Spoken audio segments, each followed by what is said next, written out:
Right, we are all the way through our journey of functions. We looked at the straight line, the hyperbola, the parabola, the exponential function. We are going to focus in this video on the exponential function, and then what we're going to do in our next video is we are actually going to combine these into test type questions so that you can see how they get tested in exams.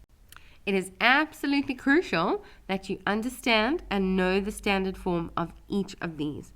So if you are given a graph that looks like this, you need to know that the standard form is y equals mx plus c. If you are given a graph with two arms like this, the hyperbola, you need to know this standard form and what each of the variables represents. And then for today, our exponential graph is a graph that either grows exponentially or, we'll see, diminishes exponentially, and it also has an asymptote. So let's take a look at the exponential functions. Right, now the standard form might look quite complex. Y is equal to a multiplied by b to the x plus b plus q. Okay, but we are just going to focus on what is very important. So the first thing we need to do is we need to look at this a value and see, is a positive or is a negative? Okay, if a is positive, then our graph will be above the asymptote. And if a is negative, then the graph will be below the asymptote. So in terms of looking at these variables, I like to divide it up like that, where I consider a to be positive or negative, and then b to be the base number that we are working with. So in this example here, what we've got is a graph that is above the asymptote, because here's the asymptote. So a graph that's above the asymptote means that the a value is positive. Okay, then let's look at the shape. B is the thing that tells us what the shape does, and B could be one of two things. Okay, so A is taking on the sign job, so it's either positive or negative. B is either a number greater than 1, or it's a fraction between 0 and 1. Okay, so that's a fraction there. We'll just put that down for ourselves. Okay, if b is bigger than 1, then we've got our normal exponential situation. So a graph grows exponentially. But if b is a fraction, this is actually very interesting, because then what it means is that we're going to have, let's take a look, for example, at a b that it would be a fraction. So something like a half to the power of x. So if you think about your rules of exponents, we can rewrite this. We can take that 2 out of a fraction form if we give it a negative exponent. And that's all raised to the power of x. So this is actually 2 to the minus x. And in that sense, if we think about b in fraction form as actually being b with a negative exponent, then it makes sense that we end up with a decreasing shape. Okay, so that's the two things. Is it going to be above the asymptote or below?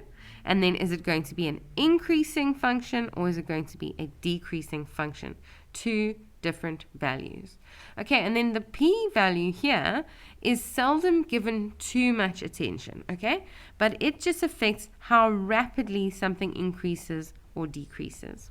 Okay, but the next thing that gets a lot of attention in this graph, and it should, is this q value, and the q value is the asymptote. Okay, so don't get confused. In a hyperbola we had 2 asymptotes, but in this exponential function we just have 1 asymptote, and it's a y asymptote. So our asymptote, y is equal to q. Or in actual fact, y is not allowed to equal to q, but when we draw it or when we name that line, we do call it the line y is equal to q. Okay, so that's where we get our asymptote from, straight from the equation there.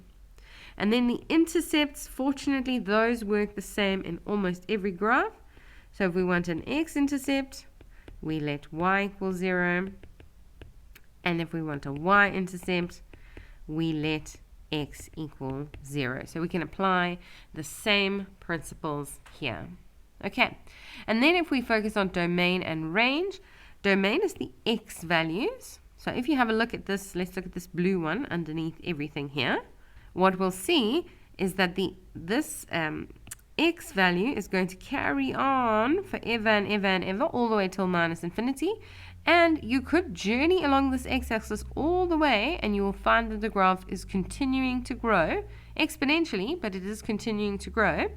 And so the domain is going to be similar to that of our straight line graph, and we can just say x is an element of the real numbers. This graph exists for all values of x. There's no asymptote in terms of x.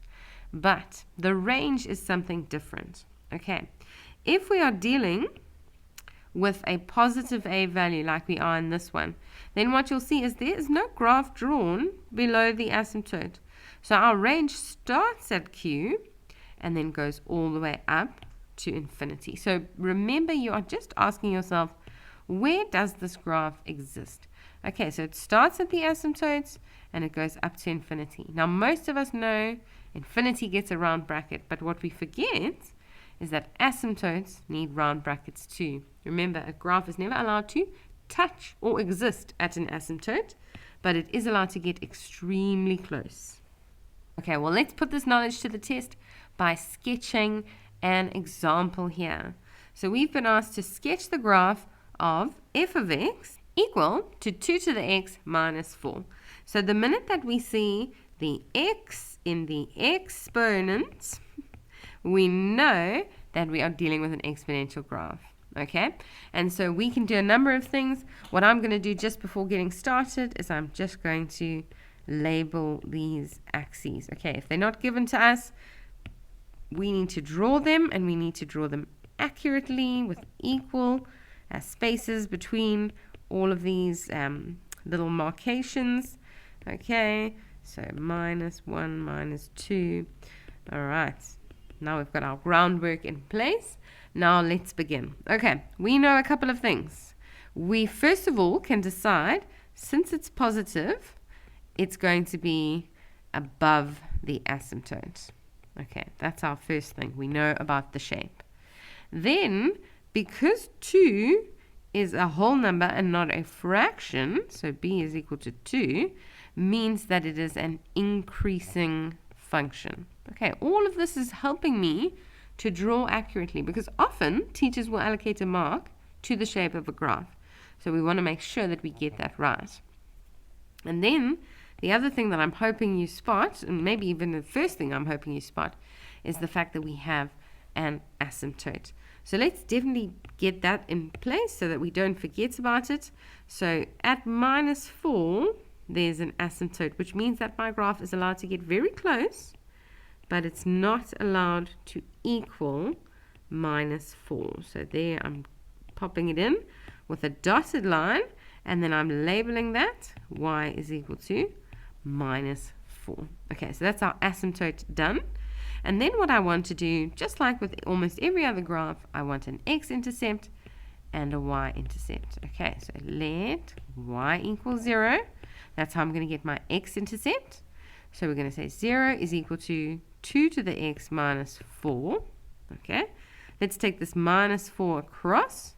So we'll have 2 to the x. I always like to work towards having a positive x. That's why I kept it on that side. Is equal to 4. And then it's just an exponential equation for us to solve. So we want to get the same bases on each side.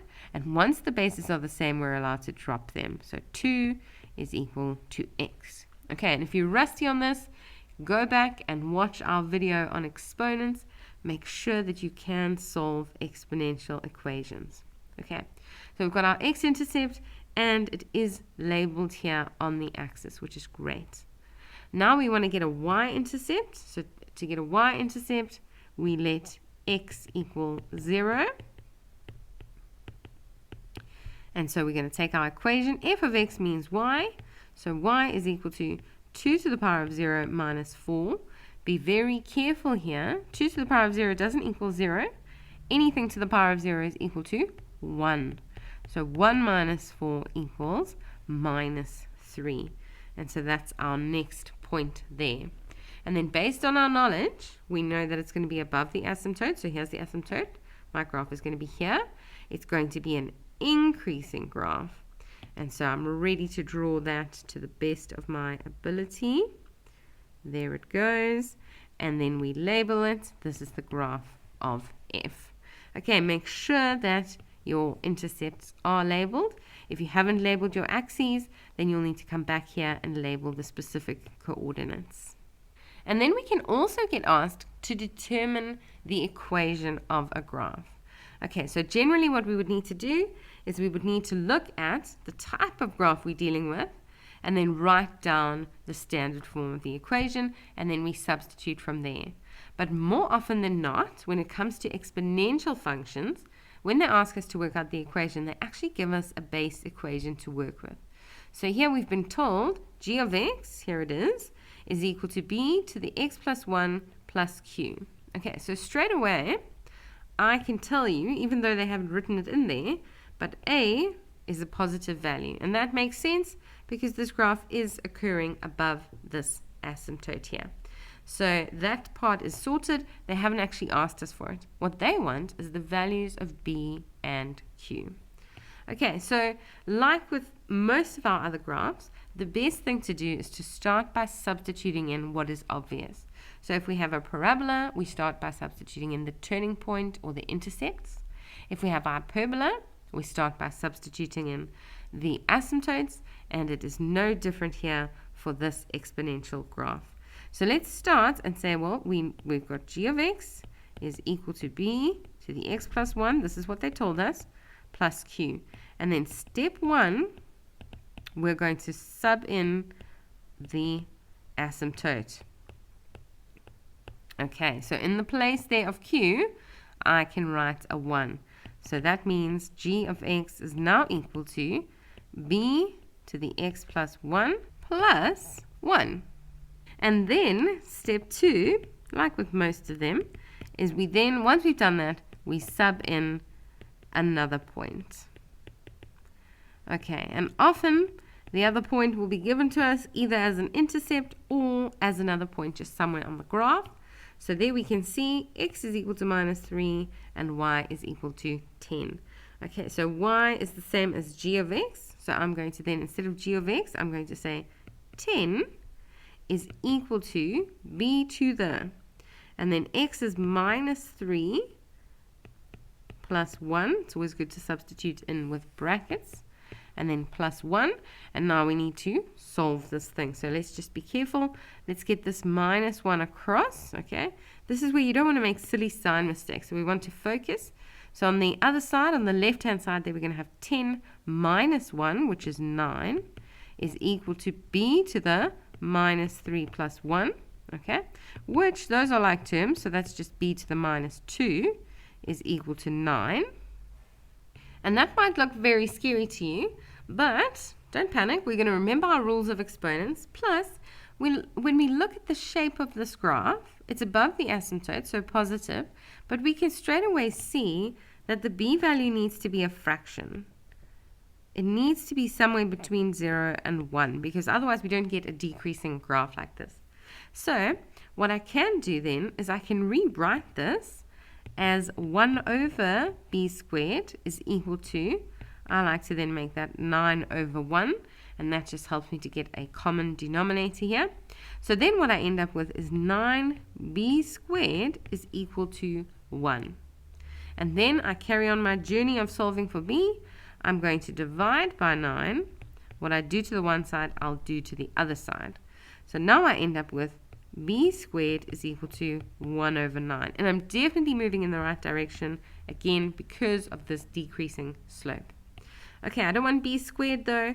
I want to take the square root, and when I do that, I need to introduce it with a plus or minus.